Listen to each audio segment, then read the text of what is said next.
doing the game. Super Mario Galaxy! That one. Yep, it's pretty good. We start off the game with, of course, Princess Peach. She's an idiot. She's getting kidnapped again. What happens is this big comet that comes and they throw a party for the comet, but it gets crashed by Bowser. And he shows up in his ships from Mario 3. pirate ships. Pirate ships He's from now a Mario pirate. 3. He's a pirate. Yeah. He's a bum pirate. No, He's a not. bum pirate who kidnaps women. He's that kind of pirate. I don't know. It was pretty intense though. He was like He shows up and he like shoots cannonballs into this building. It's just toads are dying everywhere. I think they're just getting frozen. I Well, don't no think one they really die. dies in Mario. You die. You get sucked into black holes all the time. Do you know what happened? Nobody knows what would happen. Once I actually see his head explode, then I'll know he's dead. Okay, but He's just like knocked out. But yeah, like speaking of dying, if you don't want to ruin the end, but Bowser, who you defeat, yeah. first he's launched into like a huge lava wall. Put my keys. Oh, over then here. he's up again. He looks like he's drunk. He's just kind of like, whatever, like looks like he's about to vomit too. And then he explodes in this huge nuclear blast. And then again he's there again, right in the ground, right, like knocked out. Oh! Oh!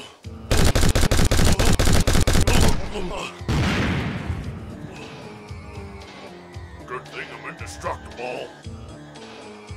All three, Peach, Mario, and Bowser, all just like chilling right there, kind of like just waking up. Like maybe the whole thing was a dream. It was just a dream. I mean, it does start out in the game with you being knocked out by Bowser. Oh yeah, and then so maybe. there's the White Rabbit. Maybe that means it's a dream like Alice in Wonderland. But Alice in Wonderland wasn't a dream, isn't that the whole point? Well, they kind of made it seem like it was a dream. So here's Peach. She's since she's she's captured by Bowser, and every time you start the game, there's a little toad who's like, Mario, I got a letter for you. And you're like, okay, get this letter, and here's Peach. Oh, I'm captured, but I thought I'd send you something since I know you're here to save me. And she gives you like 5 lives of mushrooms. Just 5 mushrooms. Like, what is Bowser doing? He just kind of like has his head turned, like pretending not to see that here's Peach sticking some mushrooms. What are you doing? Send it out. And who's sending it out anyway? Dear Mario, I hope this helps you with your journey. Love, Peach.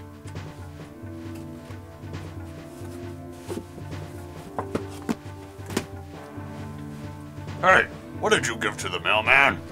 A cake? Oh, okay. In this game now, this is called Galaxy. There's like planets everywhere. Oh yeah. And next to like almost all the planets, or even sometimes inside of them, are like black holes. Yeah, like, I love the black holes inside the planet. I don't know how that. It's like a half hollow planet, and there's this black hole. If this actually happened, this would be an insane universe. No kidding. And you just jump, you miss the ledge, and suddenly you get sucked into a black hole, and oh, too bad. I mean, the game was sweet. The levels were wicked. They were crazy, but they were Freaking wicked. weird. So Mario, he's amazing. He can breathe in space or something. He's always shooting through space, eh? He doesn't need to breathe. Oh, except when he's underwater. Suddenly he needs to breathe. He's got an air pH that's like that long, but it's actually a circle. So it's like that, and it's just beep beep beep beep beep. You're underneath the water, but then you go into space. You're like, oh, I'm fine. I can breathe the space air. There's no air in space. Okay, so what would you rate this game then? This game is awesome. I'd probably give it like at least 4.5 out of 5. Oh yeah, It was a next to perfect game, I would say. it's a pretty good game. I had a It's- lot of fun playing it. It showed what the Wii was capable of. 6 mushrooms out of 5. That's what I'm giving it. Because mushrooms make you think funny things. No, the other one. Oh yeah. Awesome. There we go. There we go. Wait. Let it all get that way. Okay, it's gonna start exploding now. Okay.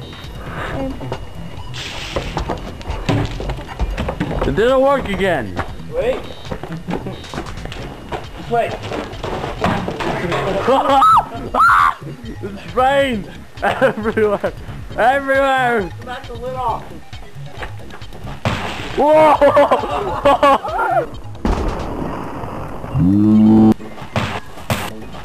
Whoa!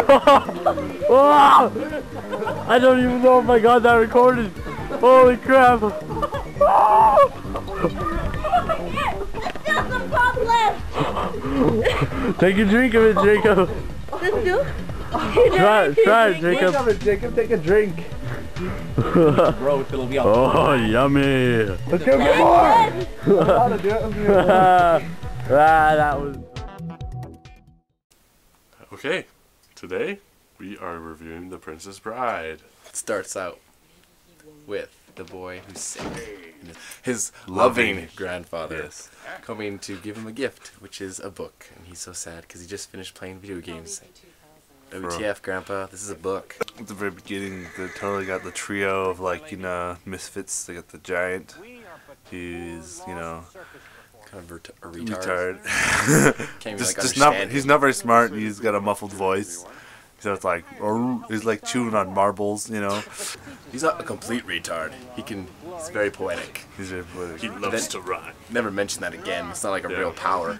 His actual powers, though, he's got like Sith powers. Before he even touches her neck, she's already knocked out. Just Go to sleep before I touch you.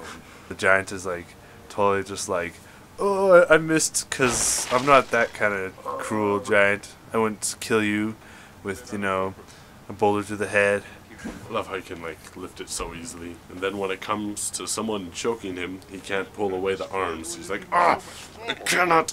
They're around my neck. That's the one place I cannot reach. And he's like kind of like hitting his back, whatever. Why doesn't he just grab his legs? His legs are right there. He apparently can rip off people's limbs, but he doesn't grab the legs and rip his legs off.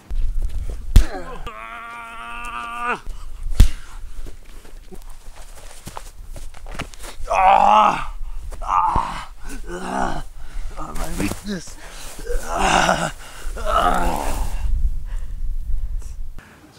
It's just one of the funniest parts in the whole movie, where she's yelling at him because she finds out, you know, deduces that he's the Dread Pirate Roberts, and just like she hates him because the Dread Pirate Roberts killed her love, right? He's sort of mocking her, and then she's like, "You'll never mock me again!" And she pushes him like down the hill, like down this like steep ravine, and then he's like, "As you wish," as he's falling down the hill, and it's just like, oh crap, there goes the love of my life. I just pretty much killed him. And it's just like, well, I guess it's not that bad. So she just jumps down the hill and rolls down it with him. Yeah. Rather than like sliding on her bum or something. Cascading down the steep hill. Vasily, he has like a picnic set up, and he's just sitting there like, okay, you know what? I'm gonna set up a picnic for me and this guy. You know, that's how much I love him. He even brought wine and like a tablecloth and like cheese and bread. Yeah, he was prepared. Wine glasses. Where did he get all that stuff from? My chances at beating this person are inconceivable. What is this? You knew I could never beat your strength, but you can never beat my wits. So therefore I challenge you to a game of death. Placed before you, I have put two liquids. I don't care! All inconceivable! Someone so smart didn't even think to bring a gun. It was kind of funny that Wesley, who was supposed to be this pirate, didn't really look like a pirate at all. He had no features of a pirate. More like a ninja Zorro. And after that, after they get out finally, they run into the six-fingered man that Inigo Montoya, whatever his name is after. Yeah. Inigo Montoya. Who ends up being not just an assassin, but like a psychiatrist torturer. Yeah, he's like a... Please tell me how you feel. Oh yeah, and don't forget his sidekick. The albino herpy mouth. I like this movie. 5s. It's definitely like, it's ridiculous, but it's supposed to be ridiculous. So it was good. So I'm going to give it 4.5 out of 5 Vasilis. Since I can't split people in half, I'm going to do 5, just round up. 5 bald men yelling. Yeah, I guess I'm going to have to go 4 out of 5 random picnic sets. Random picnic sets, eh? Yeah. Dan! So the first time you get the bee power, and you're like in this weird honeycomb world or something, and suddenly there's this giant bee in front of you, and she's like, hey, my back itches. Can you get... And so she's like 30 times the size of you, and you have to start crawling around and finding her crabs, which are actually starbits or something. And you just kind of put them together, and it makes a teleporter. But it's kind of gross. If somebody asked me to pick through their hair to find something that itches, I'm not gonna do it. He's a helpful guy. He's really nice. He deserves Rosalina. Definitely. They just keep coming back to her. She's better.